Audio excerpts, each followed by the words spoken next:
सस्नेह निमंत्रण, बाबू मामा जाधव सामाजिक प्रतिष्ठान उद्घाटन सोहळा रविवार दिनांक 25 जून 2017 रोजी सायंकाळी 6 वाजता. विद्यार्थी गुणगौरव सोहळा आणि रक्तदान शिबिर. स्थळ श्री समर्थ मंगल कार्यालय, जुना मुंबई पुणे हायवे, खोपोली.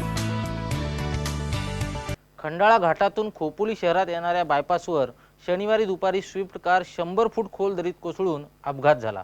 वडगावहून खोपोलीत फिरायला आलेल्या 5 तरुणांचे दैव बलवत्तर म्हणून प्राण वाचले. या अपघातात 5ही तरुण किरकोळ जखमी झाले आहेत.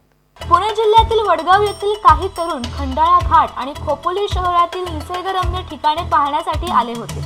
दुपारी खंडाळा घाट उतरून खोपोलीत येत असताना शिळफाटा परिसरात अवघड वळणावर स्विफ्ट कार ब्रेक मारल्याने स्लिप झाली.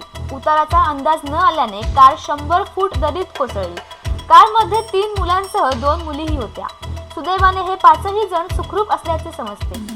खोल दरीत कार कोसळूनही दैव बलवत्तर म्हणून मोठा अपघात टळला. यातील 2 तरुणांचे हात, पाय आणि चेहऱ्यावर किरकोळ खरचटले होते. अपघाताची माहिती मिळताच शिळफाटा येथील स्थानिक तरुणांनी घटनास्थळी धाव घेत जखमींना बाहेर काढत खोपोलीतील पालिकेच्या रुग्णालयात उपचारासाठी दाखल केले. संवाद मराठीसाठी प्रवीण जाधव, खोपोली. संवाद मराठी, रायगड जिल्ह्यातील पहिली मराठी वृत्तवाहिनी.